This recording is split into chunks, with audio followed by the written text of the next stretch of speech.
नमस्कार, आप देखें एनबी न्यूज और मैं हूं आपके साथ प्रियव्रत दीक्षित और चुनावी घमासान लेकर मैं हाजिर हूं आप सबके साथ। तो दूसरे चरण का मतदान सोमवार को संपन्न हो गया है। 9 जिलों की बात कर ली जाए तो 55 सीटों पर 64.42% मतदाताओं ने अपने मत का प्रयोग किया। इस चरण में 586 उम्मीदवारों की किस्मत ईवीएम में कैद हो गई है और अब पहले बीते गुरुवार को यूपी में पहले चरण के मतदान के दौरान 62% मतदान हुआ था। यूपी विधानसभा चुनाव के दूसरे चरण में 9 जिलों में 55 सीटों पर 14 फरवरी को वोट डाले गए और 55 विधानसभा सीटों में कुल 586 उम्मीदवारों की किस्मत मतदाताओं ने ईवीएम में कैद कर दी। तो वहीं अब लोग ये जानना चाहते हैं कि दूसरे चरण में वोटिंग ट्रेंड क्या कहता है, किस पार्टी को कितनी सीटें मिलने का अनुमान है। इसके साथ ही लोग ये भी समझना चाहते हैं कि यूपी के दूसरे चरण में वोटिंग परसेंटेज से क्या समझा जाए।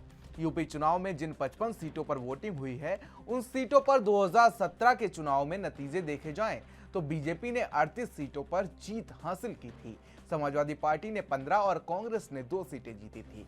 इस बार बीजेपी के 2017 वाले चक्रव्यूह को तोड़ने के लिए अखिलेश और जयंत चौधरी ने गठबंधन कर लिया है और अखिलेश की नजर सीधे सीधे दूसरे चरण की सीटों पर थी जहां मुस्लिम मतदाताओं की तादाद अच्छी है। जिन 9 जिलों में दूसरे चरण के तादाद में वोटिंग हुई है उनमें से 6 जिलों में 40% से अधिक मुस्लिम आबादी है। एक्सपर्ट ये मानते हैं कि यूपी चुनाव के पहले चरण में जो वोटिंग हुई वो अग्रेसिव वोटिंग के दायरे में ही रखी जानी चाहिए। इसका कारण 2 ध्रुवीय हो चुके मुकाबले में दोनों तरफ से वोटरों को निकालकर मतदान केंद्र पर पहुंचना और वोटिंग करना माना जाएगा। कहा जाता है कि लखनऊ की सत्ता में जब जब परिवर्तन हुआ है तब तब पश्चिमी उत्तर प्रदेश ने बड़ी अहम भूमिका निभाई है। सत्ता परिवर्तन का प्रमुख संकेत वेस्ट यूपी से मिलता है और ये इलाका पूरे प्रदेश की राजनीतिक दशा और दिशा तय करता है। तो जिस तरीके से यूपी में 2022 विधानसभा चुनाव को लेकर पूरी तरीके से बिगुल बच चुका है, 2 चरणों में वोटिंग हो चुकी है, तो वहीं 2 चरणों के बाद अगर बात कर ली जाए तो अगर सियासी समीकरणों को समझा जाए तो इस बार अखिलेश जयंत की जोड़ी क्या बीजेपी का खेल बिगाड़ देगी, क्योंकि जिस तरीके से बीजेपी ने चुनाव मैदान में पूरी तरीके से जोर फूंक दिया है। अगर बात कर ली जाए तो लगातार पश्चिमी उत्तर प्रदेश से सीधे लखनऊ तक का रास्ता हर पार्टी तय करने के लिए खड़ी हुई है। अगर बात कर ली जाए कांग्रेस की तो प्रियंका गांधी लगातार सीधे तौर पर अपने प्रत्याशियों के पक्ष में चुनाव करती हुई दिख रही थी। तो चलिए आज इसी पर चर्चा करेंगे और हमारे साथ मेहमान मौजूद हैं। आपसे परिचय करा देते हैं उनका। नरेंद्र सिंह हमारे साथ समाजवादी पार्टी से मौजूद हैं, साथ ही हमारे साथ आलोक बस बीजेपी से थोड़ी देर में जुड़ेंगे, साथ ही रत्नेश मिश्रा हमारे साथ कांग्रेस से जुड़ेंगे। तो यादव जी, आखिर कहां खड़ा देखते हैं आप अपने आप को, जो अभी 2 चरणों में वोटिंग हो चुकी है, पश्चिमी उत्तर प्रदेश में वोटिंग हो चुकी है, आप अपने आप को कहां खड़ा देखते हैं इसमें? नरेंद्र सिंह यादव, आवाज पहुंच रही है आप तक? हेलो नरेंद्र सिंह यादव जी, कहां खड़ा देखते हैं आप अपने आप को इसमें? पश्चिमी उत्तर प्रदेश में फर्स्ट और सेकंड फेज में पार्टी 100 से ऊपर सीट ला रही है क्योंकि जनता इनकी जो बातें इन्होंने की कि भाई महंगाई कम करेंगे, काला धन वापस लाएंगे, हम निजीकरण का विरोध किया, इन्होंने आतंकवाद पे बात की, रोजगार पे बात की, भ्रष्टाचार पे बात की, कानून व्यवस्था पे बात की। तो मैं एक एक पॉइंट पे बताना चाहूंगा कि ये लोग हर मोर्चे में विफल हो गए और इन्होंने अब जो चुनाव में जो इन्होंने अपना कॉन्सेप्ट बनाया है वो ध्रुवीकरण ही चुनाव कॉन्सेप्ट बनाया है कि भाई कानून व्यवस्था की ये बात नहीं कर सकते क्योंकि हाथरस में कांड हो रहा है। आप सोचिए, आप एक राज्य मंत्री का लड़का दिन दहाड़े किसानों को कुचल देता है, कानून व्यवस्था पे ये विफल हो गए। अब बात आती है रोजगार की, तो रोजगार पे ये विफल हो गए। आज उत्तर प्रदेश में बेरोजगारी कदर है कि लोग जो है खाना खाने के लिए तरस रहे हैं और उसमें ये उदाहरण दे रहे हैं हम 5 किलो अनाज दे रहे हैं। आपने तेल जो 90 रुपए था वो 250 रुपए कर दिया। पेट्रोल 100 रुपए कर दिया आपने। दाल जो है 70 रुपए थी 115 रुपए बिक रही है। तो अब आदमी 5 किलो अनाज के साथ जीवन यापन नहीं कर सकता है। उसको इलाज की दवाइयां इतनी महंगी हो गई हैं कि गरीब आदमी दवाइयां खरीद नहीं सकता है। नहीं अब लोहिया तो में 1 रुपए का पर्चा था लखनऊ वाले में, इन्होंने वो पर्चा 100 रुपए का कर दिया है। जबकि शिक्षा और स्वास्थ्य, शिक्षा को इन्होंने बर्बाद कर दिया ऑनलाइन करके, सारी व्यवस्था खत्म कर दी है। स्वास्थ्य के मामले में ये दवाइयां नहीं दे पाए लोगों को कोरोना के टाइम, लोग मरते रहे। यहाँ तक कि इन्होंने जो है जब गंगा में लाशें बह रही थी तो लकड़ी तक नहीं दे पाए लोगों को जलाने के लिए। तो ये स्वास्थ्य, शिक्षा, बेरोजगारी, रोजगार, इस पर ये विफल हो चुकी है सरकार। चलिए विफल कितने साबित होंगे ये भी देखने वाली बात होगी, लेकिन आगे तो आप अकेले पड़ते हुए नजर आ रहे हैं क्योंकि राजभर आपको मिलेंगे छठे और सातवें चरण में। लेकिन अब जो चुनाव है, जो तीसरे, चौथे, पांचवें चरण का चुनाव है, वो तो आपको अकेले लड़ना है क्योंकि आरएलडी और जयंत वाला सिस्टम तो खत्म हो गया। आप ये एक महत्वपूर्ण बात बता देता हूं मैं आपको कि ये चुनाव जनता बाय सरकार है, जनता और सरकार के बीच में है। अखिलेश यादव जी तो मात्र नेतृत्व कर रहे हैं। अखिलेश यादव जी उत्तर प्रदेश में जनता के लिए एक विकल्प हैं कि भारतीय जनता पार्टी को कैसे हटाएं। तो ये जातीय समीकरण तो हटा दीजिए, इनकी सरकार में कोई भी आदमी सुखी नहीं है। आप कर्मचारी ले लीजिए, इन्होंने उनकी पेंशन बंद कर दी। आप बताइए, कर्मचारी चाहता है कि भाई पेंशन बहाल हो। इस मुद्दे पे समाजवादी पार्टी के साथ कर्मचारी भी है। हेलो हेलो हेलो, आप तक आवाज पहुंच रही है? आवाज पहुंच रही है ना? जी जी जी। हाँ, मैं एक एक पॉइंट गिनाता हूँ आपको, देखिए जी। कर्मचारी विरोधी सरकार है ये। कर्मचारियों के लिए आप देखिए, इन्होंने कोरोना के टाइम लोगों से कहा कि आप सेवा करिए, मैं आपको फंड दूंगा, अलग से इनके लिए पैसे की व्यवस्था करूंगा। इन्होंने झूठ बोला, कोई पैसा नहीं दिया।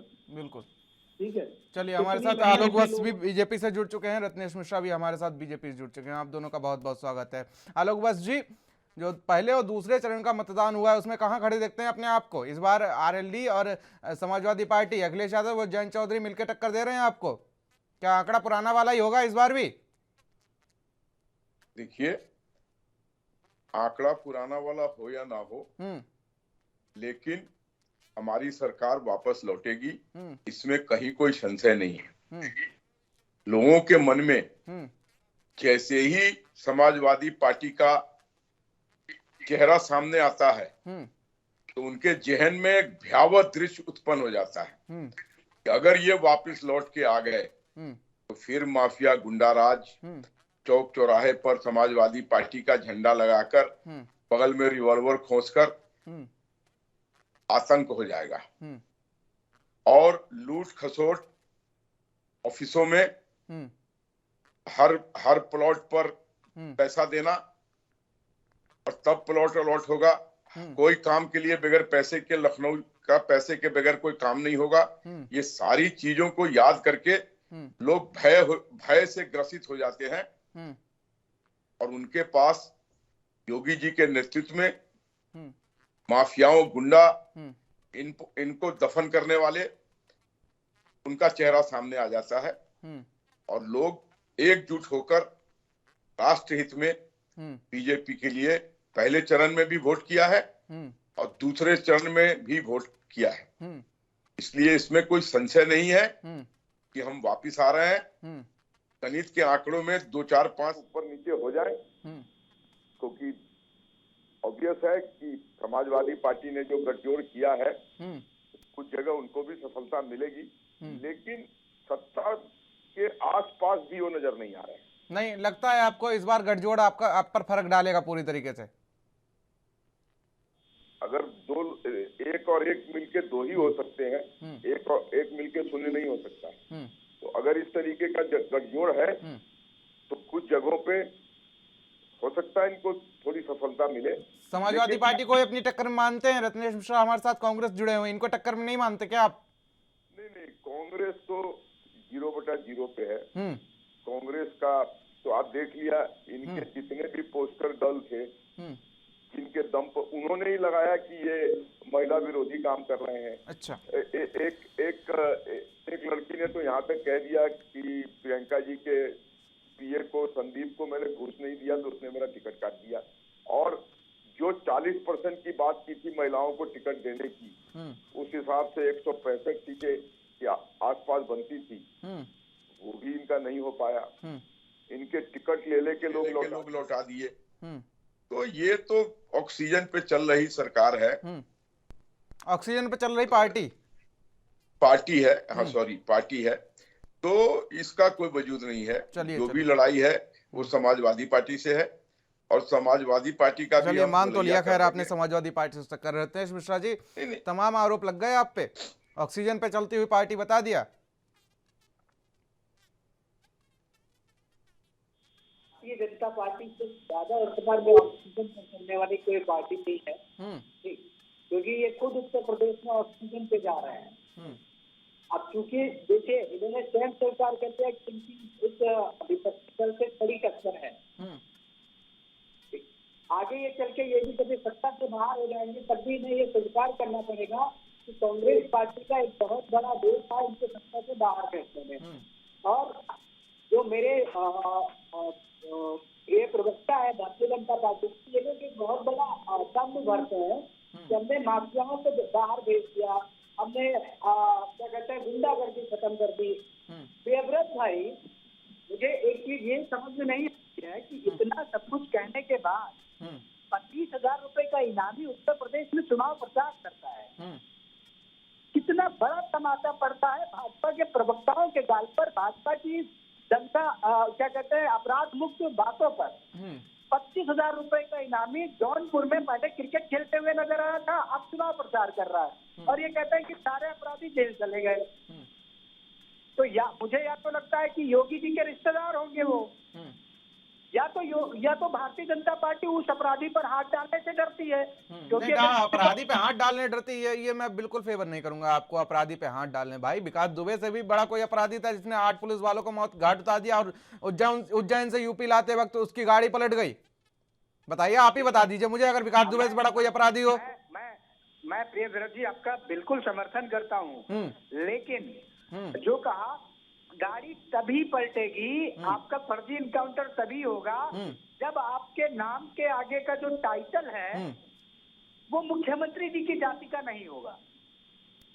अगर मुख्यमंत्री जी की जाति का है तो ना आपकी गाड़ी पलटेगी, ना आपका फर्जी इनकाउंटर होगा। और ऐसे तमाम लोगों के नाम बता सकता हूं मैं जिनके नाम के आगे का जो टाइटल है वो मुख्यमंत्री जी की जाति का है और वो खुले घूम रहे हैं। जैसे तो नाम बता दूं आपके चैनल पे, जैसे जैसे जैसे जैसे जैसे मैं विनीत सिंह, जैसे विनीत सिंह, जैसे क्या कहते हैं धनंजय सिंह, जैसे जन्मेजय सिंह। अब ये सब तो खुला घूम रहे हैं। अब हमें लगता है या तो भारतीय जनता पार्टी की जो अपराधियों की परिभाषा है वो इनके लिए बदल जाती है। चलिए आलोक बस जी, वैसे गुंडों की पार्टी तो सपा कहा जाता है, लेकिन सीधे सीधे आरोप लग गए कांग्रेस द्वारा आप पर। कोई भी आदमी किसी पर आरोप लगा, मैं आप पर कोई आरोप नहीं, मुझ पर अक्सर लगते रखते हैं भैया, सपा प्रवक्ता हो, बीजेपी प्रवक्ता हो। ऐसा है तो आरोप लगते हैं ना, आप उन आरोपों को झेलते हैं ना।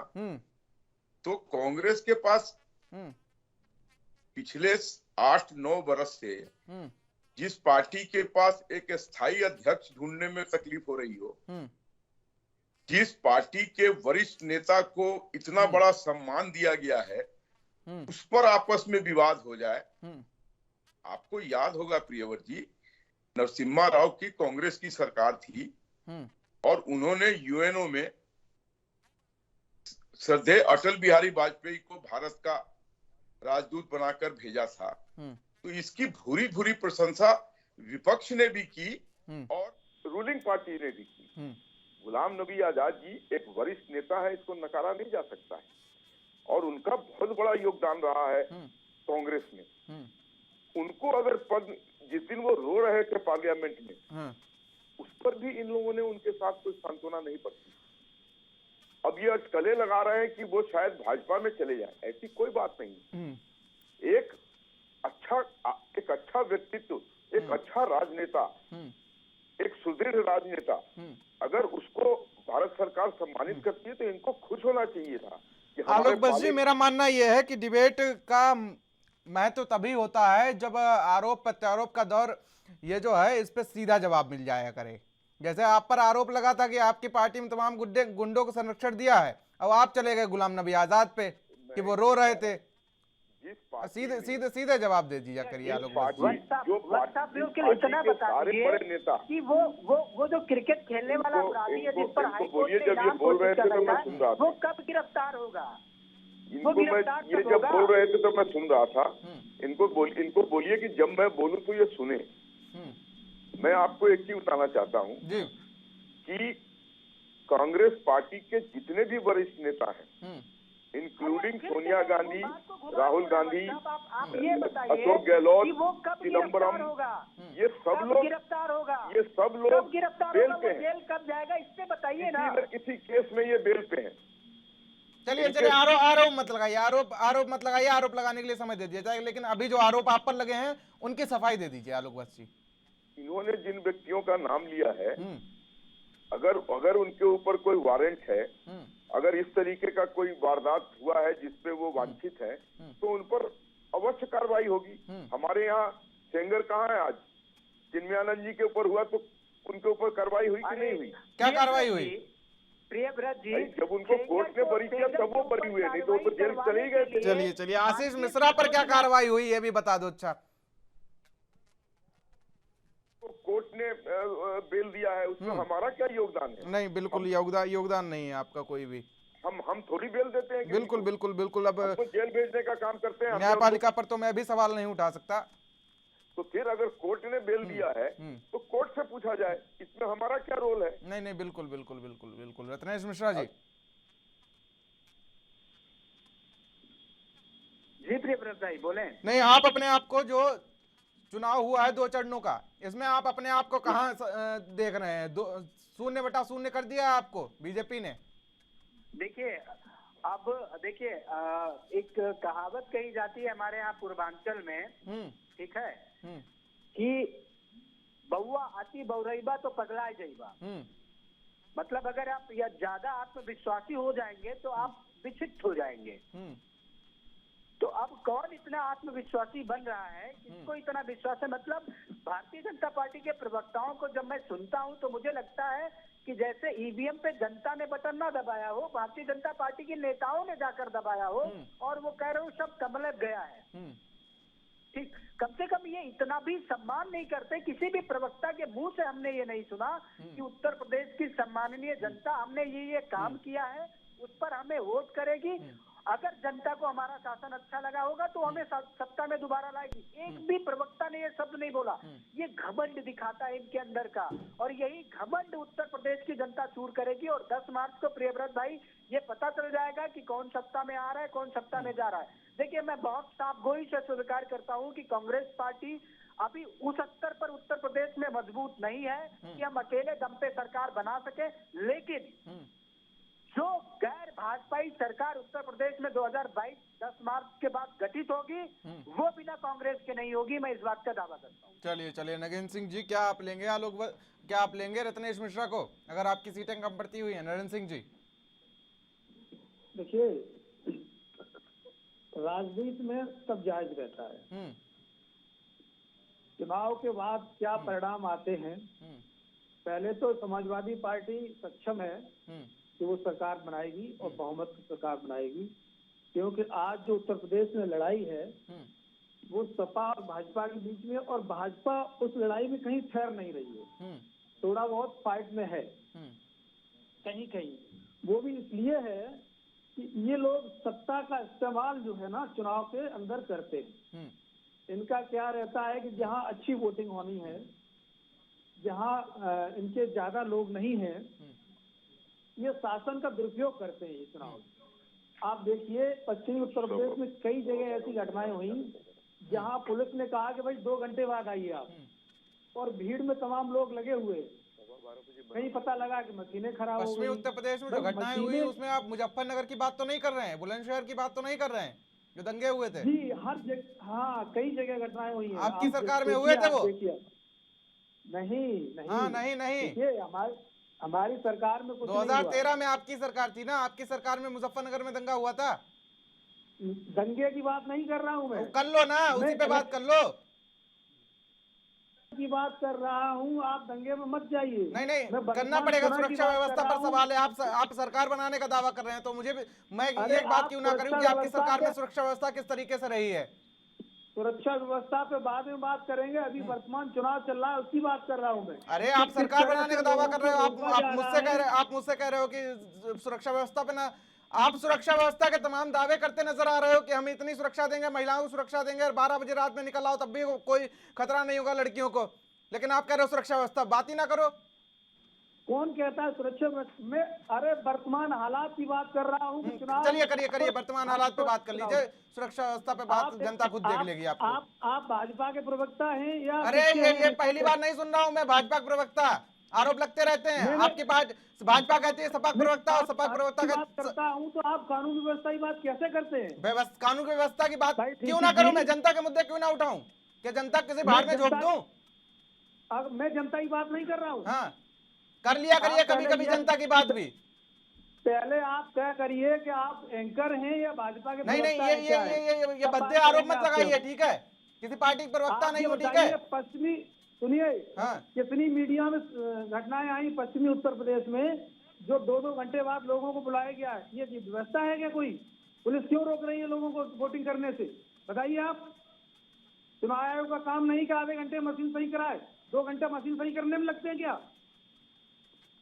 पहले आप तय करिए कि आप बीजेपी प्रवक्ता हैं। ये दोबारा मैं ना एंकर सुन हैं। लूं आपके मुंह से कि आप इस तरीके के भद्दे आरोप लगाते नजर आ रहे हैं। अगर कोई सवाल करूंगा मैं जनता तो क्या मैं प्रवक्ता हो जाऊंगा? अगर मैं आपसे सवाल कर रहा हूं तो क्या मैं बीजेपी का प्रवक्ता हो जाऊंगा? पहले ये क्लियर कीजिए। अगर बातें तीखी लगती है तो आप डिबेट छोड़ दीजिए। बात 2022 की चल रही है, 2013 में कैसे पहुंच गया? क्यों ना करूं मैं? आपकी सरकार थी ना, आपने 5 साल ले लिए। आपको अपराध की बात करनी, आदर्श क्यों नहीं बात करते आप? आंकड़ों पे बात कर लेता हूं मैं। चलिए आंकड़ों बात कर लेता हूं मैं। खीरी की बात क्यों नहीं? नहीं, आंकड़ों बात होगी अब सिर्फ। अब प्रिय अध्यक्ष आंकड़ों बात करेंगे। 2014 में अखिलेश यादव की सरकार थी ना, 3,375 रेप केस हुए थे। 2015 की बात कर ले तो 9,075 केस रेप केस हुए थे। 9,000 सीधे तीन गुणे आंकड़े बढ़ गए। अपराध पे बात कर लो, आंकड़ों पे बात कर लो, सीधे आंकड़े साफ है आपके सामने। 2022 आते आते 3,50,000 कांड हो गए अपराध के। किसकी सरकार के फिगर, ये फिगर कहाँ से लाए हैं? ये सरकारी फिगर हैं, आपको दिखा दूंगा मैं, आप पता करिए, दिखा आप दीजिए, सर्च करिए। दिखा दीजिए कितने दंगे हुए योगी शासन में। आपके में क्या हो रहा है? आपके में लोग पुलिस कस्टडी मारे जा रहे हैं, पुलिस मार रही है, पुलिस दंगा कर रही है। आपने इतनी खुली छूट दे रखी है। पुलिस को तो पुलिस का हाथ तो आपके? खोलना ही पड़ेगा गुंडे माफियाओं के लिए। बेरोजगारी नहीं, ये हाथ अगर बांध दिए गोरखपुर में, तो क्या व्यवस्था गोरखपुर होगी? में जो होटल में लड़का मारा गया वो गुंडा माफिया था क्या? पुलिस ने मारा जो होटल में, गुंडा माफिया था क्या? लड़की का बलात्कार हाथरस में हुआ, वो गुंडा माफिया थे क्या? चलिए रत्नेश मिश्रा जी कुछ उन्नाव बोलना में- चाह रहे हैं, उन्नाव उनको भी में डिबेट में रेप शामिल कर कांड लेते हुआ, हैं। गुंडा रत्नेश माफिया मिश्रा थे जी, रत्नेश मिश्रा जी आप कुछ बोलना चाह रहे हैं, उनको भी डिबेट में शामिल कर लेते हैं। रत्नेश जी,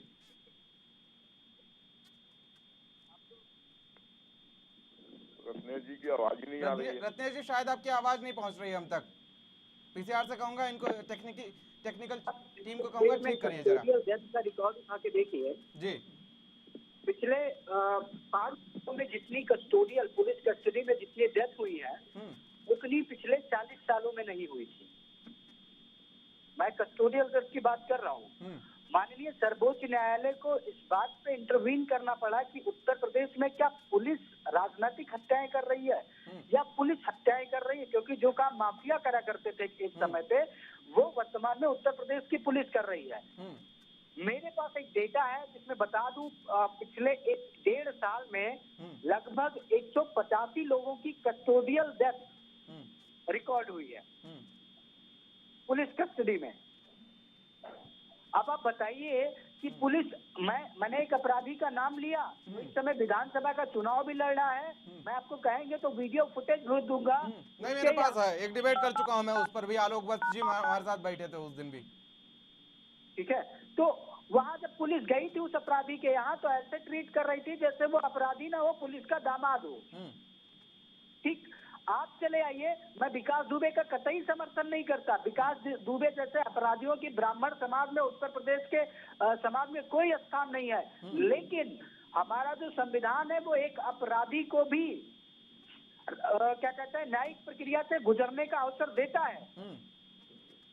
उनकी हत्या को या उनके इनकाउंटर को किसी ने अपोज नहीं किया, उनके इनकाउंटर करने की प्रक्रिया को अपोज किया गया।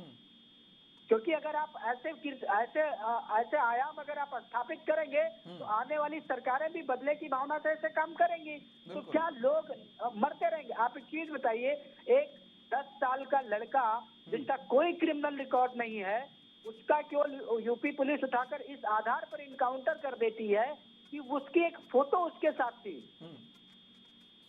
दूसरी बात, अभी आपने देखा होगा एक 3 दिन की ब्याहता को उत्तर प्रदेश की सरकार ने बिना किसी अपराध लगभग 1.5 साल तक जेल में रखा। हाई कोर्ट में इन्होंने उस 3 दिन की ब्याहता का इन्होंने जमानत मिलने का पुरजोर विरोध किया। माननीय सर्वोच्च न्यायालय ने उत्तर प्रदेश सरकार को नोटिस जारी करके पूछा था कि आपने बिना किसी एक आपराधिक रिकॉर्ड के एक महिला को 1.5 साल तक जेल में रखा। चलिए कानून के तहत आलोक रखा, वत्स जी किस से नियम जवाब के ले तहत लेते हैं। रखा? आलोक वत्स जी, अब या तो सुप्रीम कोर्ट की ये जवाब चलिए रत्नेश देते मिश्रा नहीं जी होंगे। जवाब ले लेते हैं। जवाब रत्नेश मिश्रा जी को मैं बताना चाहूंगा कि ये जो आंकड़े इस तरीके के दे रहे हैं, ये विकास दुबे के समर्थक मुझे नजर आ रहे हैं। अगर ब्राह्मण में विकास दुबे ही इनके लिए आइडियल है, तो फिर इनकी बातों का क्या मैं नहीं, देखिए मैंने विकास दुबे को आइडियल नहीं कहा। और मैं आपको एक चीज बता दूं, विकास दुबे अपराधी होने के साथ साथ इस देश का नागरिक भी था, और हमारा संविधान और हमारे यहाँ की जो विधिक व्यवस्था है वो एक अपराधी को भी अपने आप को निर्दोष साबित करने का पूरा अवसर देती है। तो ये शब्दों की कलाबाजी करके आप मुझे मत बताइए कि मेरे आदर्श कौन है। अब आप मुझे बोलने दें। कांग्रेस की यही नीति है कि दूसरे को बोलने नहीं देता है। आप अपनी बात को मेरी जुबान पे मत थोपिए। चलिए रत्नेश मिश्रा जी पूछ लेते हैं आलोक वत्स जी। आपके आदर्श बोलिए आलोक वत्स जी बोलिए। हमने जो विकास की गंगा यूपी में बहाई है, हमारा मेन वोटर से अपील अपने कार्यों के आधार पे है। बुंदेलखंड में 45 वर्षों के बाद हमने पानी घर घर पहुंचाया, जो रेलगाड़ी से पानी ढोया जाता था। प्रदेश के हर दूसरे जिले में हमने ऑल इंडिया इंस्टीट्यूट की मेडिकल कॉलेज की स्थापना की। हमने 2 एक्सप्रेसवे बना के दिया, जिस पर सराटे से लोग दौड़ रहे हैं। उसके बाद हमने जितने शौचालयों का निर्माण किया, जो बहु बेटियों को रोड पर जाना पड़ता था, खेत में जाना पड़ता था, वो अपने आप में एक इतिहास रख दिया हमने। विकास दुबे की बात में शौचालय कहाँ से आ गए, मुझे ये नहीं समझ में आता। विकास दुबे एक अपराधी था, संगीन अपराधी था। उसने खुलेआम पुलिस वालों का मर्डर किया। आप ये मानते हैं कि अपराधियों को उत्तर प्रदेश में जब वो लाया जा रहा था तो वहाँ से भागने की कोशिश की, और वो एनकाउंटर में मारा गया। प्रदेश में अपराधियों को विधिक प्रक्रिया से गुजरने का अधिकार नहीं है। क्यों? आज अतीक अंसारी, ये मुख्तार अंसारी, अतीक अहमद, नासिर हसन जैसे लोग, उनके ऊपर प्रक्रिया नहीं चल रही है, उनको मार दिया गया। फिलहाल जिस तरीके से अब 2 चरणों का मतदान हो चुका है, ऐसे में तस्वीर साफ होती फिलहाल अभी बिल्कुल भी नजर नहीं आ रही, क्योंकि जिस तरीके से अखिलेश जयंत का जो गठबंधन है वो आखिर सीधे तौर पर टक्कर देता हुआ नजर आ रहा है। और जाटलैंड की बात कर ले, 2 चरणों के चुनाव हुए हैं, उसमें पश्चिमी यूपी के जिले शामिल हैं, और लेकिन अब जयंत का जो सफर था फिलहाल यहीं समाप्त होता नजर आ रहा है, क्योंकि अब अखिलेश यादव जो हैं वो पश्चिमी यूपी से पूर्वी यूपी की ओर बढ़ते हुए नजर आ रहे हैं। चुनाव जो है वो पूर्वी यूपी की ओर बढ़ता हुआ नजर आ रहा है, और यहाँ पर अखिलेश यादव को फिलहाल अकेले ही लड़ना पड़ेगा, क्योंकि जिस तरीके से अगर उनका गठबंधन सुभाषपा से है, ओम प्रकाश राजभर की जो सीटें हैं या उनका जो क्षेत्र है वो 6ठी और 7वीं चरण में पड़ेगा, तो अब अखिलेश यादव का कितना क्या कुछ समीकरण होगा ये भी देखने वाली बात होगी, लेकिन क्या कुछ पकड़ होगी, कितना जनता उनके साथ देगी, या बीजेपी फिलहाल इस जोर आजमाइश में आगे निकलती जाएगी और जाटलैंड और मुस्लिम बेल्ट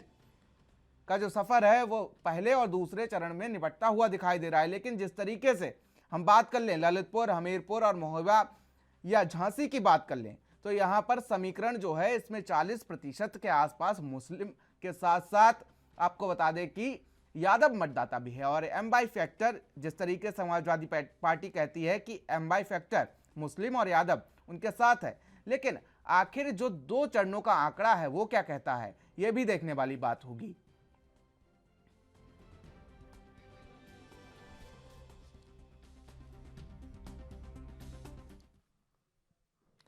तो तीनों मेहमान हमारे साथ बने हुए हैं। हमारे साथ नरेंद्र सिंह यादव, आलोक वत्स और रत्नेश मिश्रा बने हुए हैं। आलोक वत्स जी, कल से जब से मैंने सीएम योगी का इंटरव्यू देखा, एक चीज मेरे दिमाग में पॉइंट कर रही है। गजबाए हिंद का एक उन्होंने जिक्र छोड़ा था, गजबाए हिंद। ये गजबाए हिंद हम आपसे समझना चाहेंगे कि आखिर क्या भला है। मैंने सोचा कोई नई चुनावी माहौल है, कोई नई वो ले आए होंगे योजना वगैरह, बिस्किट, बच्चों को ग्लूकोज बिस्किट मिलेंगे, तमाम राशन वगैरह फिर से बांट देंगे, चुनावी स्टंट फेंकेंगे। लेकिन उस पर पढ़ा तो कुछ और ही था, कुछ समझ नहीं आया मुझे। मैं आपसे समझना चाहूंगा। हिंद की तो बहुत डिस्क्रिप्शन कल से टेलीविजन चैनलों पे दिखाई जा रही है, आपने लगता है देखा नहीं। मैं समझ नहीं पाया कि आखिर यूपी की राजनीति में गजबाए हिंद की जरूरत क्या पड़ गई, विकास के मुद्दों से हटके। देखिए, कुछ लोग चाहते हैं कि यूपी में गजबाए हिंद लागू हो जाए।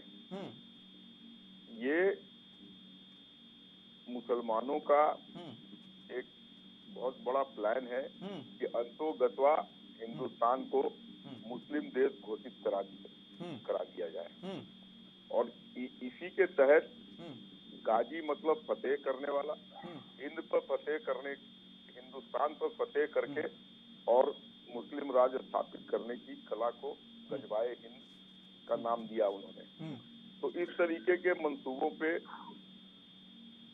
यूपी की जनता पानी फेर देगी, यही माननीय योगी जी का अभिप्राय था। अच्छा। और इसमें कहीं कोई शक नहीं है कि हम जबरदस्त तरीके से इनके इस मंसूबों पे पूरी तरीके से पानी फेर देंगे। चलिए, एक और सवाल मेरा आपसे सीधा इसी को लेकर है। क्या गजबाए हिंद की बात करने से यूपी की जनता को गन्ना भुगतान मिल जाएगा? क्या बेरोजगारी खत्म हो जाएगी? क्या गरीबी दूर हो जाएगी? क्या तमाम जो मुद्दे हैं गरीबों के हैं, आवास के मुद्दे हैं, गरीबी के मुद्दे हैं, गजबाए हिंद की बात करने से क्या खत्म हो जाएंगे? या कोई ऐसी ताकत बता दीजिए मुझे अभी तक जो गजबाए हिंद लागू कर पाई हो। सुल्तान आ गए, गाजी आ गए, नकवी आ गए, तमाम आ गए, उन्होंने नहीं लागू कर पाई। अब जो है ये तमाम जो थोड़े बहुत बचे हैं वो लागू कर पाएंगे। यही तो आपकी चूक हो रही है। आप उनके मंसूबों को किस तरीके से आप अरे यही तो तुष्टीकरण की राजनीति है आलोक वत्स जी कि आप सेंसस के आंकड़े देखिए, हर आंकड़े में ये बढ़ते चले जा रहे हैं। तो क्या एक और देश बना देना चाहिए, निकाल देना चाहिए ना बाहर? 1948 से लेके और अब तक के आंकड़े देखिए भाई, ये हर आंकड़े में इनकी तादाद बढ़ती जा रही है। अरे गाजी आ गए, नकवी आ गए, तमाम मुगल आ गए, आए। रुकिए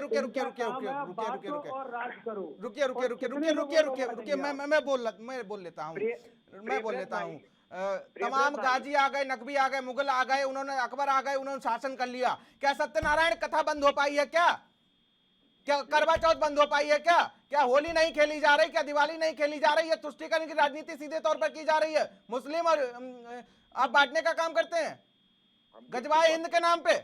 हम बिल्कुल बाईसी बातें कीजिए ना जो जनता के हित में हो। आप बेरोजगारी पर बात कर लीजिए, गन्ना भुगतान पर बात कर लीजिए। हाँ, आप मुझे बोलने तो दीजिए। जी बोल लीजिए। अब गन्ना भुगतान जब हमने माननीय अखिलेश यादव जी से टेक ओवर किया था तो 10,661 करोड़ रुपए का था।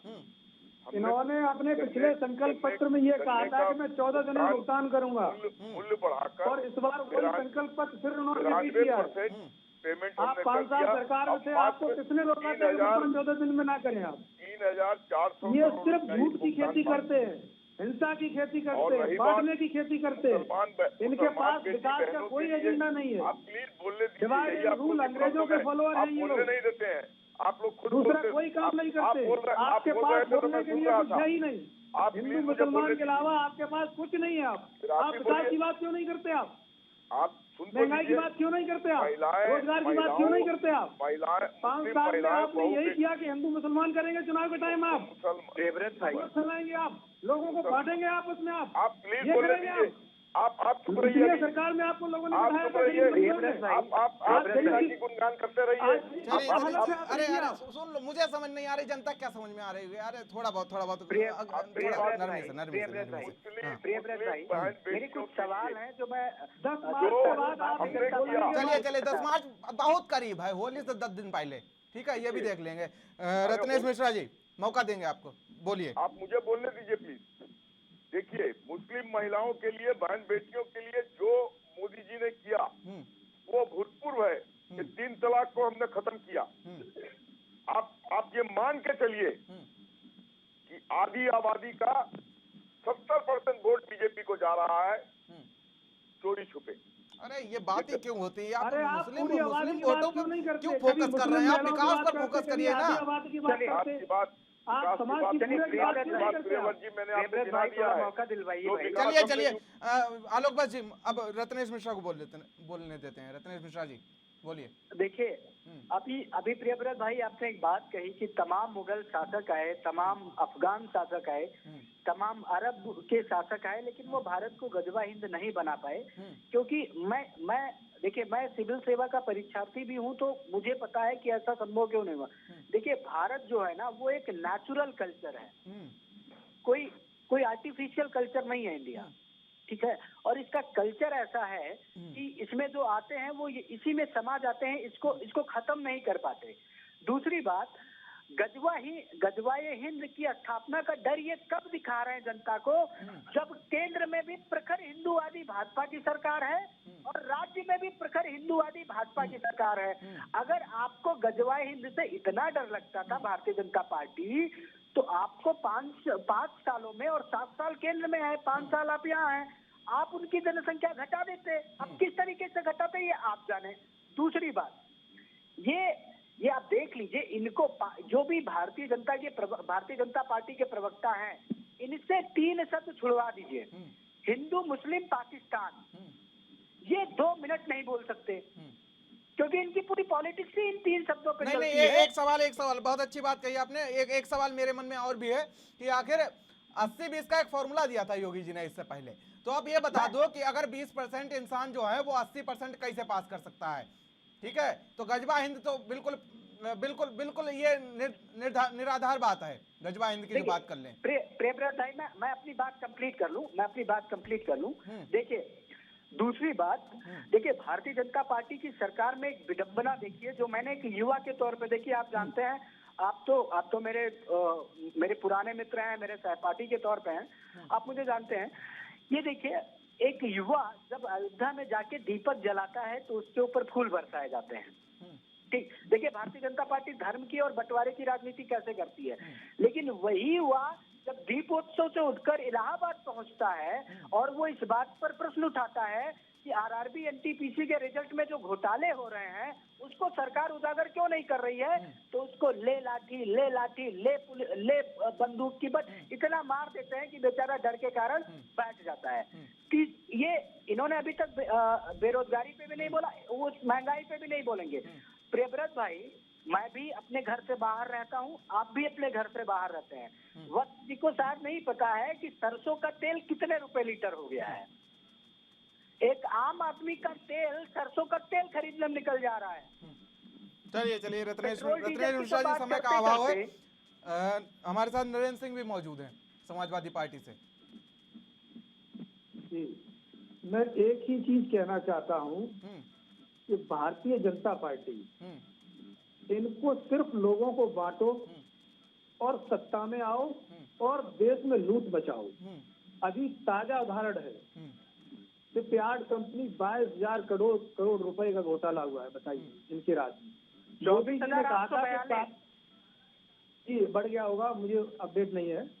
तो मैं आपको एक चीज बताना चाहता हूँ कि इनके जो वादे थे, इनके सबसे बड़े नेता जो आइडियोलॉजी है इनके लिए, प्रधानमंत्री जी ये कहते थे कि महंगाई कम करेंगे, इन्होंने कहा काला धन वापस लाएंगे, इन्होंने कहा कि आतंकवाद नहीं होगा, इन्होंने कहा कि निजीकरण नहीं, देश बिकने नहीं देंगे, इन्होंने कहा कि हम रोजगार 2 करोड़ देंगे, इन्होंने कहा कानून व्यवस्था करेंगे। आप एक बात बताइए, इन्होंने कहा था कि हम बाहर से काला धन लाएंगे देश में, आज क्या हालात हैं?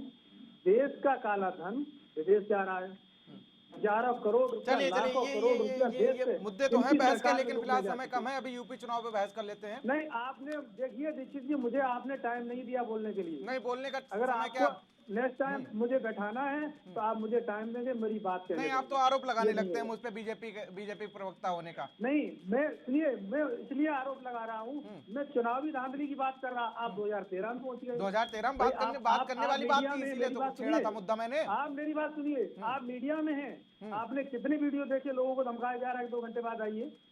लोकतंत्र में ऐसा होता है क्या? चलिए दो चरणों का चुनाव खत्म हुआ, 5 चरण अभी बाकी हैं।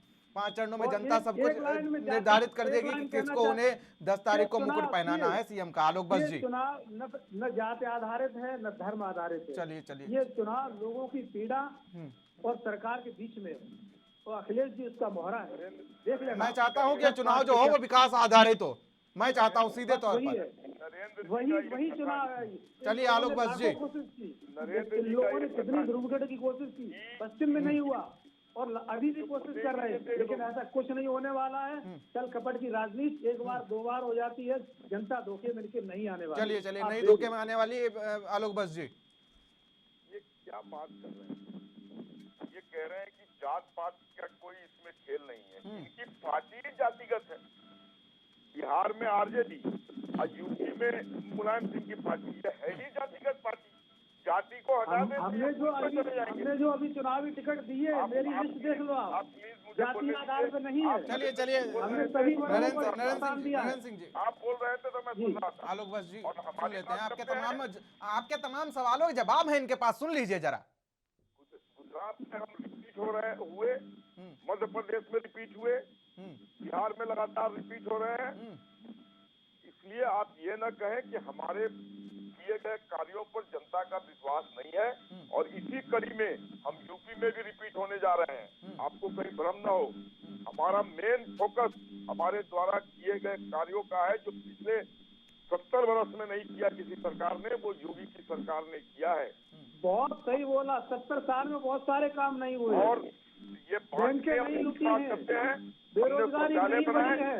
ये देखिए बोलने नहीं देते हैं लोग। अरे जब हमने शौचालय बनाए तो हमने फाइनल कमेंट मैं आपसे लूंगा, लेकिन समय कम है तो थोड़ा सा रुकिए, मैं फाइनल कमेंट आपसे लूंगा। का हमला किसने किया है? अरे रुकिए, मैं फाइनल कमेंट आपसे लूंगा नरेंद्र सिंह जी।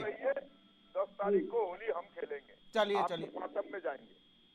चलिए ठीक है, चलिए हमने शौचालय का निर्माण किया। तीनों मेहमानों का हमारे साथ जुड़ने के लिए शुक्रिया, लेकिन अब जनता डिसाइड करेगी कि आखिर किसको वो 10 मार्च को जीत का तोहफा देने वाली है। तो फिलहाल 2 चरणों में चुनाव हो चुका है। आलोक बस जी, रत्नेश मिश्रा जी, नरेंद्र सिंह यादव जी, आप तीनों मेहमानों का हमारे साथ जुड़ने के लिए शुक्रिया और चर्चा में बने रहने के लिए शुक्रिया। तो फिलहाल अब ये जनता डिसाइड करेगी कि 10 मार्च को जो जीत का ताज है वो किसको पहनाया जाएगा। दो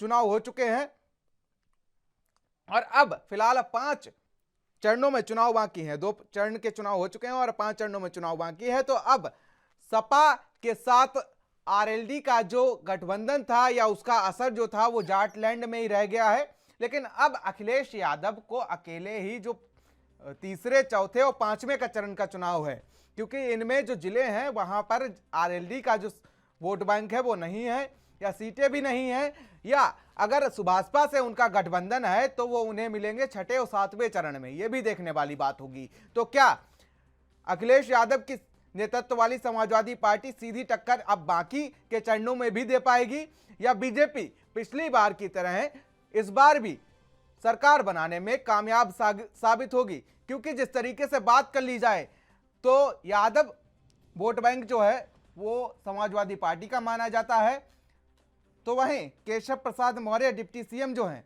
वो भी कहीं ना कहीं प्रभावित करते हुए दिखेंगे। या दिनेश शर्मा की बात कर ली जाए या सुरेश खन्ना की बात कर ली जाए, ये भी कहीं ना कहीं प्रभावित करते हुए दिखेंगे चुनाव को। जिस तरीके से तीसरे, चौथे और पांचवें, छठे, सातवें चरण में चुनाव है, तो फिलहाल अभी तक जो भी आंकड़े सामने आए हैं, जो भी वोटिंग प्रतिशत सामने आया है, जो भी आंकड़े अभी तक आए हैं, उनसे ये कहना बिल्कुल भी ठीक नहीं होगा कि आखिर क्या कहती है यूपी की जनता। आखिर यूपी की जनता ने किस और रुख अपनाया है। 19-20 भी कोई होता हुआ नहीं दिख रहा है। हालांकि अभी आपने देखा कि कांग्रेस के प्रवक्ता खुद को कमजोर साबित मान रहे हैं, लेकिन वो ये दावा करते हुए नजर आ रहे हैं कि जो 10 मार्च को सरकार का गठन होगा उसमें हम किसी ना किसी पार्टी के साथ जरूर खड़े होंगे। उसमें कांग्रेस की जो भूमिका होगी वो अहम होगी सरकार बनाने में। तो यूपी चुनाव के दूसरे चरण में 55 सीटों पर मतदान हुआ है और साथ ही आपको बता दें कि 58 सीटों पर मतदान पहले चरण में हुआ था। हालांकि ये जो सीटें हैं इनमें बीजेपी की अच्छी पकड़ थी और 135 में से 109 सीटें जो थी वो बीजेपी के खाते में थी, लेकिन इनमें से 9 मंत्रियों की साख भी लगी हुई थी दांव पे। पहले चरण की बात कर ली जाए तो वहीं दूसरे चरण में 3 मंत्रियों की साख लगी थी दांव पर। तो अब ये देखना होगा कि आखिर 2022 विधानसभा चुनाव का जो ऊंट है वो किस करवट बैठता है।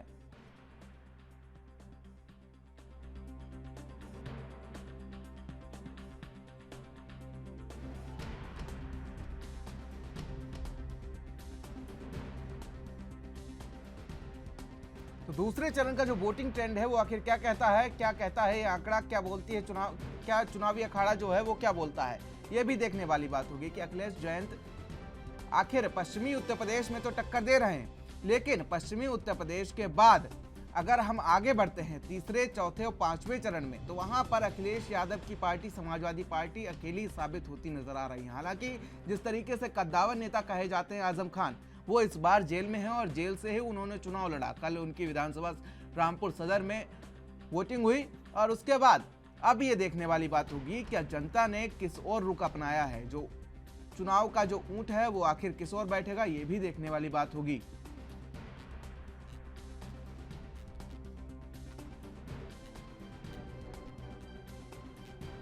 क्या पश्चिमी यूपी की तरह पूर्वी यूपी की ओर अगर हम बढ़ते हैं तो आखिर किसको टक्कर देगा, यह भी देखने वाली बात होगी। तो जाटलैंड और मुस्लिम बेल्ट का खेल तो फिलहाल खत्म होता दिख रहा है, क्योंकि जिस तरीके से पहले चरण में और दूसरे चरण में अखिलेश यादव और जयंत मिलकर सीधे टक्कर देते हुए नजर आए बीजेपी को, तो वहीं कांग्रेस भी लगातार जोर आजमाइश में जुटी हुई है। तो वहीं तीसरे, चौथे, पांचवें, छठे और सातवें चरण का मतदान अभी भी जारी है और यहां पर अभी तक जो दो चरणों में मतदान हुआ है उसमें यह कहना बिल्कुल कुरेज नहीं होगा कि क्या किस ओर ये चुनावी ऊंट बैठेगा। तो फिलहाल आज की इस चर्चा में मेरे साथ इतना ही। देश और दुनिया की अहम खबरों के लिए बने रहिए एनबी न्यूज के साथ। नमस्कार।